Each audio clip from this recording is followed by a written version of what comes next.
حکوومەتی عراق ساڵ لە دوای ساڵ کۆمەڵێک کێشە ئاراستەی دەبێتەوە. دیارە لە پاژەوەی لە 2020دا شەقامی عراقی خۆپیشاندانی بەرفراوانیان ئەنجامدا بۆ هەڵبەشاندنەوەی ئەو کابینێ حکومڕانەی کە لە عێراقدا هەبوو و دواتر دەنگدان لە عێراقدا ئەنجامدرا. خەڵکی عێراق چوونە سەر سندوقەکانی دەنگدان لە پاش کێشمێکی زۆر و کۆمەڵی کێشی ڕابردوو ئەو حکومەتە پێکهێنرا کە لەژێر فشاری شەقامدا بوو، بەڵام هێشتا کێشەکانی کابینەکانی پێشوو چارەسەر نەکراون. هێشتا کێشەکان کۆمەڵێک کێشەی سیاسی و دارایی کە لە عێراقا لە هەرێمی کوردستانیش بە هەماشێوەبوونیان هەبوو بە هەڵواسایی معەلەقی ماونەتەوە. دیسان ئەم کابینەیە ڕوبەڕووی کۆمەڵێک کێشە و کۆمەڵێک تەحەدی و ئاڵانگاری نوێ بۆتەوە. بۆ چارەسەرکردنیشیان پێویستی بە استراتیژیەتێکی گونجاو هەیە کە هەماهەنگیەکی گونجاو و حەکیمانە بێت، چ لە ناوخۆی عێراقدا چ لەگەڵ وڵاتانی ئەقلیمی و لە سەر ئاستی نێودەوڵەتیش بە هەمان شێوە. لەسەر ئەم بابەتە و چارەسەری گونجاوی حکومەتی عێراق بۆ ڕەوشە دارایی و سیاسیەکەی عێراق چی دەبێت؟ لەگەڵ بەڕێز دکتۆر بەشیر حەداد کە بەڕێزیان جێگیری پێشووی سەرۆکی ئەنجومەنی نوێنەرانی عێراقن، ڕاستەخۆ لە هەولێر و میانیەمەیە گفتوگوی زیاتر دەکەین. دکتۆر زۆر سپاس بۆ ئامادەبوونت. جارێکی دیکە من و تۆر لەسەر هەمان پرز لەسەر کێشە سیاسی و دارایەکانی عێراق گفتوگۆکەین. خوێندنەوەی ئێستای ئێوە بە شێوەیەکی گشتی بۆ وەزعی عێراق چییە؟ بەناوی خۆی گەورە مهرەبان، سوپاس بۆ جەنابتان، سڵاو لە بینەرانی کەناڵی کورسات. هەروەکو ئاماژەتان پێدا ئەم کێشانەیەکی ئێستا ڕوبەڕووی عێراق دەبێتەوە و ڕوبەڕووی ئەم حکوومەتە تازەی بەڕێز سوودانی دەبێتەوە. دیارە کێشەی تازە نین و نوێ نین. ئەم کێشانە کەڵەکەبووی حکوومەتەکانی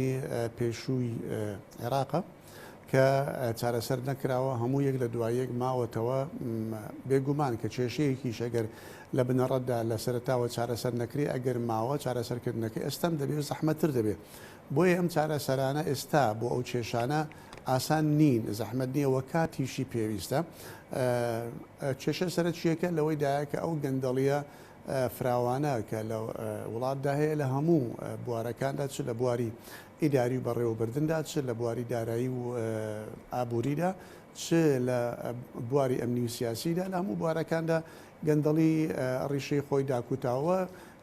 دەتوانین بڵێن گەندەڵی ئێستا لە عێراقدا بە سیستەماتیک کراوە، ینی بە شێوەیەکی سیستەماتیک و بە شێوەیەکی فراوان دەکرێت. ینی نەماوەتە سەر ئەوەی کەەوە کەسێک یان دوو کەس یان کۆمەڵێک ئەمە بکەن، ئەمە وەکو سیستمێکە ڕەجی داکوتاوە لە دام و دەستگاکانی عێراقدا. بۆیە پێویست بەوە دەکا کە دەست بە پلانێکی تۆکمە و دەست بە پلانێکی درێژخایەن بکرێ، هەم بە شێوەیەکی یاسایی، هەم بە شێوەیەکی ئیداری، هەم بە شێوەیەکی سیاسی. پێویستە ئیرادەیەکی سیاسی هەبێ بۆ چارەسەرکردنی ئەو کێشانە. ئەو کێشانە چه ئابووری بێ چ سیاسی بێ. ئەم ئیرادەیە هەیە دکتۆر ئێستا لە عێراقا؟ ئەم ئێرادەیە بە شێوەیەکی گشتی نابینم من، بەڵام لاوانەیە لێرە و لەوێ باسی لێوە دەکرێت. ینی حکوومەتەکە کە هاتووە، ئەم حکوومەتە لە بەرنامەکەی خۆیدا ئێرادەیەکی هەیە و باس لەوە دەکا کە یەک لە ئالانگەریەکان و یەک لەو شتانەی کە پێویستە ڕوبەڕووی بێتەوە مەسەلەی باوڵێن گەندەڵیە. بەڵام ئایا لە حەقیقەت و لە ئەرزی واقعدا بە شێوەیەکی کردداری ئەم ئێرادەیە هەیە؟ من ئەو ئێرادەیە بە شێوەیەکی کردداری نابینم، هەرچەندە بە تیۆری هەیە، بە نەزەری باس لێوە دەکرێت، هەموو لایەنەکان باس لەوە دەکەن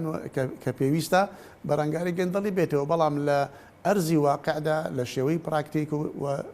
کردەوەدا ئەم شێوەیە کەم دەبینرێ. بەڵێ باشە دکتۆر، دەبینین هەر لە سەرەتای دەستپێکی ئەم حکومەتەوە، لە سەرەتای کارنامەی حکومەتی محەممەد شیع سوودانیەوە کۆمەڵی کێشە لە عێراقدا سەری هەڵداوە. جا ئەم کێشانە بەرەنجامی کێشەکانی ڕابردوون یاخود بەرەنجامی ئەم حکومەتەیە، ئەم لێکترازانەیە کە لە ناو حیزبەکانی عێراقا بەدی دەکرێت، هۆکارەکەی بۆچی دەگەڕێتەوە؟ بنمونە دابەزینی بەهای دیناری عێراقیمان هەیە، بنمونە کێشەکانی نێوان هەرێم و بەغدا بە هەڵواسراوی ماوەتەوە، کۆمەڵێک پرسی دیکەش. وەکو باسم کرد، زۆربەی ئەو کێشانە کەڵەکەبووی ماوەی پێشانن و کەڵەکەبووی حکوومەتەکانی پێشان و سیاسەتەکانی پێشانن. هەندێکیان دەکرا مەسەرەن نوێ ئەو حکوومەتە بیانی ئانی حکوومەتی ڕابردوو بێ، بۆ نمونە حکوومەتەکەی بەڕێز کازمی کە ئەو بڕیارە هەڵەیەیدا بەڕای ئێمە بڕیاری نزمکردنەوەی بەهای دۆلار دابەزاندنی بەهای دینار و بەرزکردنەوەی بەهای دۆلار ئەمە بەڕای ئێمە یعنی چارەسەرێکی هەڵە بوو بۆ کێشەیە کە ئەو کات هەبوو کێشەکەش ئەوە بوو کە با بڵین ئابووری عێراق بەرەو لاوازی چوو پێویستیان بە نەختینەی زیاتر هەبوو بەڵام دەکرا لە زۆر شتی دیکەوە ئەم کێشەیە چارەسەر بکرێ ئەم با بڵین چارەسەری کە بە دابەزاندنی بەهای دینار پێم وابەمە ئەمە شتێکی هەڵە بوو زیانەکەی لە قازانجەکەی زیاتر بوو ینی ئەگەر لایکی چارەسەر کرد بۆ حکوومەت بەڵام چەندین لایانی بۆ خەڵکو بۆ بازار و بۆ بژێوی خەڵکی زیان پێگەیان ئێستاش فەرموو ئەو حکوومەتە چەند وا هەوڵ دەدا ناتوانێت بەهاکی بگەڕێنتەوە سەر بەهای پێشوو یان نزیکی کاتەوە لە بەهای پێشوودا ئەمە بەڕاستی پێویستی بە کردداری عملی هەیە بە هەندێک هەنگاوی عملی هەیە بۆ ئەوەی ئەم بابەتی دۆلار چارەسەر بکرێ ئەوەی دەبی هەندێکی کە پێویستە بە یاسا چارەسەر بکرێ هەندێکی پێویستە بە مەسائلی ئیداری و بڕیاری حکوومەت و هەندێکیشی پێویستە بە وەکو گوتمان ڕوبەڕووبوونەوەی ئەو گەندەڵی کە لەو بوارەدا هەیە کە دۆلار بە شێوەیەکی نایاسایی نەچێتە دەرەوە. باشە دکتۆر یعنی مەمە چەند جارێک باس لەوە کراوە وەکو دەنگۆ بڵاو دەکرێتەوە کە دۆلار بە شێوەیەکی جێگیر دەمێنێتەوە لەم نرخەی ئێستایی کە هەیە کە نرخێکی بەرزە بەرامبەر بە دینار و بەعدێکی دیکەشیە کە حکوومەتی عێراقی بڕیاری داوە بە جێگیرکردنی بە 131,000 دینار دواتر دێمە سەر ئەم بابەتە کە ئەو 131,000 دینارە ئەگەر جێگیر بکرێت و کاریگەری لەسەر نەوت بەڵام بەر لەوە دەبێت دزانم ئەم نرخەی کە ئێستا هەیە لە 154 و 53دا هەیە تاکی بەردەوامە بێت. من بەڕاستی پسپۆرێکم ئابووری نییە و دارایی نییە ناتوانم بە شێوەیەکی ورد باس لەو بابەتە بکەم بەڵام بەڵێ بەپێی ڕەوشە سیاسیەکە بەپێی ئەو تێڕوانینەی خۆم ئێستا حکوومەت دەستی بە چاکسازی کردووە لەو بوارەدا هەنگاوەکانیشی هاویستووە و بانکی فیدرالیش هەندێک هەنگاوی هاویستووە و ئێستا تقریبا دەیانەوێ بابەتەکە چارەسەر بکەن و ئەم سەردانەی دوایی بۆ واشنگتن کە ئەمریکا هەندێک هەنگاوی باڵێن چوەکو ئامۆژگاری پێدان چوەکو ینی سەپاندن بەسەریان دەسەپان کە پێویستە ئەم هەنگاوانە بگرنە بەر بۆ ئەوەی دۆلار بە شێوەیەکی نایاسایی نەچێتە دەرەوە و مەسلەی حواڵەی پارە و ئەمانە دیار بێ ئایا چەند دەچێ و چند لە بەرامبەریدا دێتە ناو عێراقەوە ئەم هەنگاوانە پێویستە بگیرێتە بەر و بە تەواوەتی کاری پێ بکرێ لە حکوومەتەوە دەنا حکوومەت بڕیاری خۆی داوە و بانکی فیدرالیش بڕیاری خۆی داوە کە بەڵێ نرخی دۆلار بەرامبەر بە دینار ئەوە بە 130,000 یا جێگیر کراوە و ئەوەی من ئاگادار بم ئەم نرخە لە بودجەی ساڵی 2023دا جێگیر کراوە بودجەی عێراقیدا کە لەوێ لە ناو بودجەدا نرخی دۆلار یعنی هەر $100 بە 130,000 دینار جێگیر ئەمە بڕیارێکە و دراوە و پاشەکشەی لێوە ناکرێ بەڵام دەمینێ ئایا بازار تا چەند ڕنگ دەداتەوە ئەم نرخە نوێیە یان نرخی ڕسمی فەرمی لە بازاردا چۆن ڕنگ دەداتەوە ئەمە بەڕاستی ماوەیەکی پێویستە بەڕای من وا بە ئاسایی ناڕۆ بەڵام هەر ئاواژ نامینێتەوە کە بە 150 و 152 ئەمانە ئاوا نامینێتەوە دێتە خوارەوە بۆ کەمتر نزیک دەبێتەوە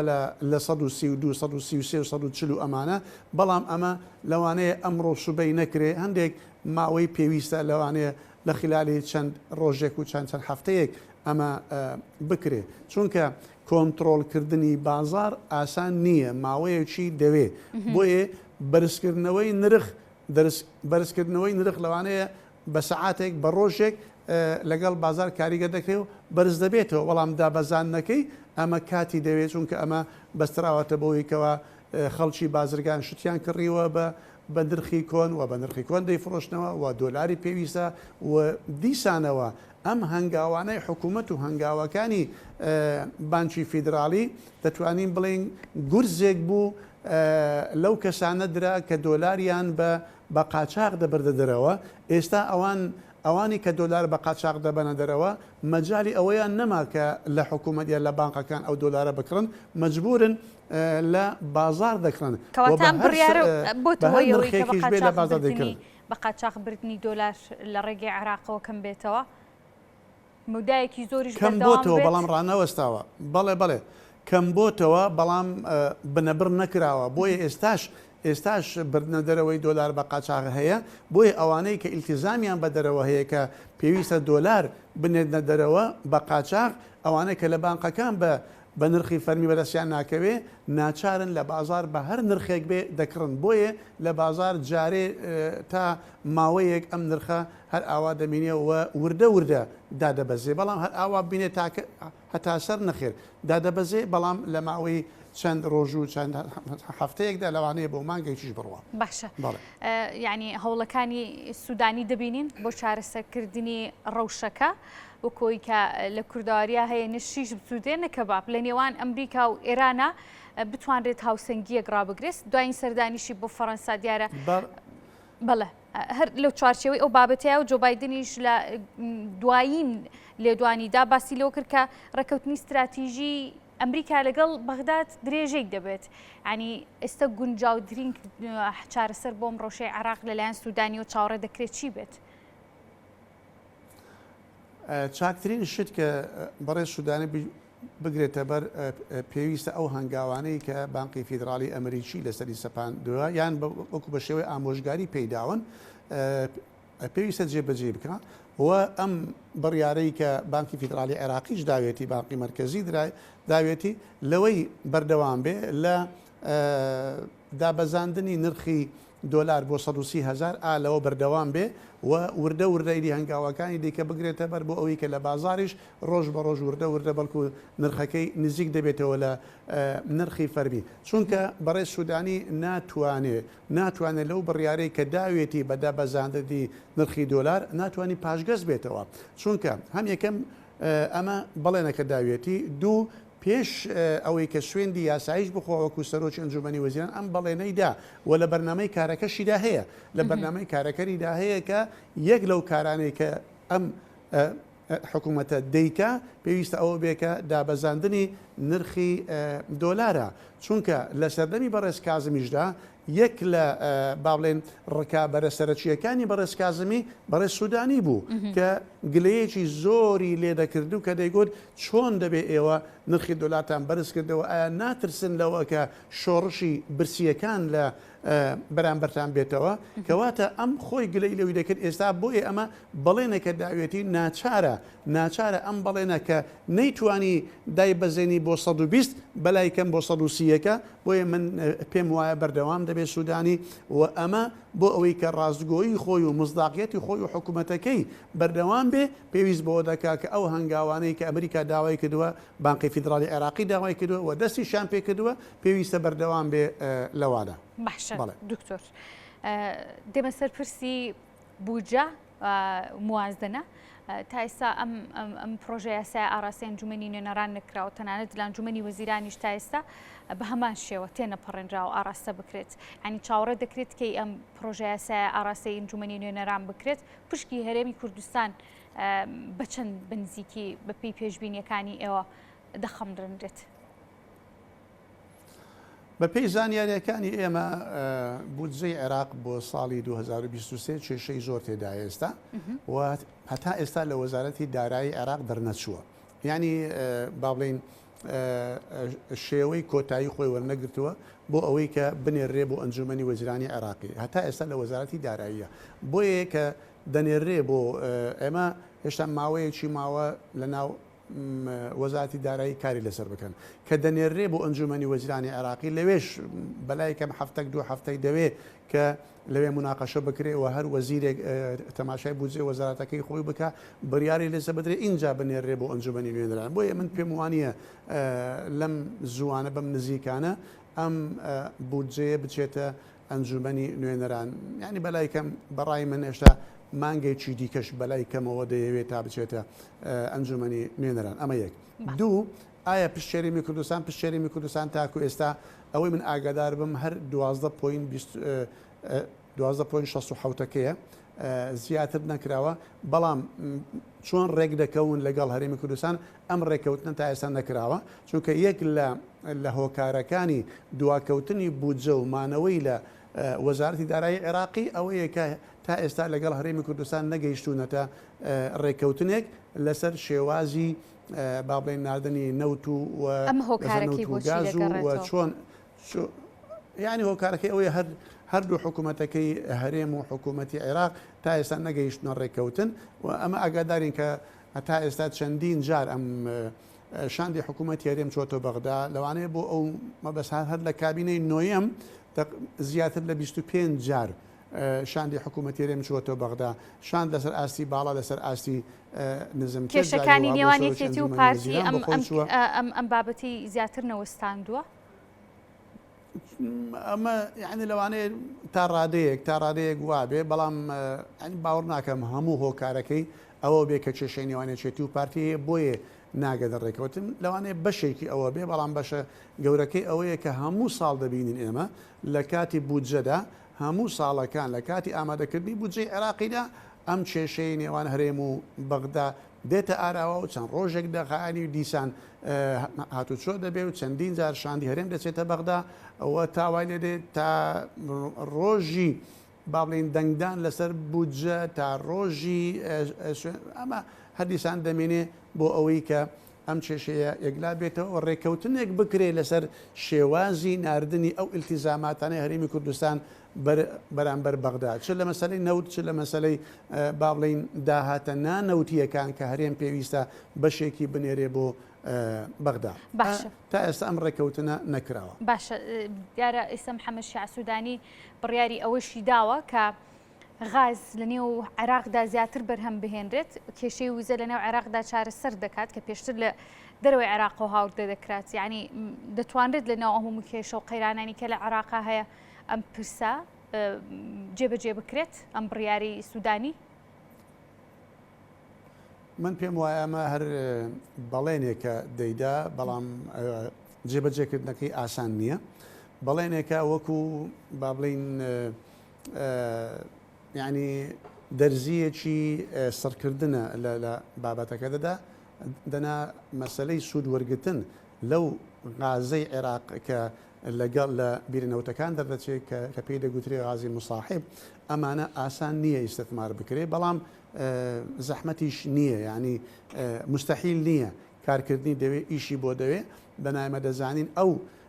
غازەی کە لە عێراق دەسووتێ و بە هەدەر دەچێت بۆ ئاسمان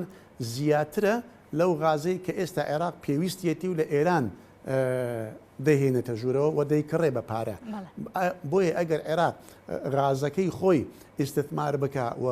بەرهەم هێنانی تێدا بکە و سوودی لێوە بگرێ پێویست بەوە ناکە کە غاز لە دەرەوە بێنێ بەڵام ئەمە بە شەو ڕۆژێک ناکرێ لەوانەیە حکوومەتەکەی سوودانیش ئەگە بڕیارەکەش بدا لەوانەیە لە ئاهدیوی لە حکوومەتەکەی ئەمە جێبەجێ نەکرێ ئەمە چەندین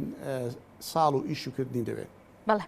بەڕێز دکتۆر بەشیر حەداد جێگری پێشووی سەرۆکی ئەنجومەی نوێنەرانی عێراق زۆر سوپاس بۆ ئامادەبوونت دکتۆر ماندوونەوێ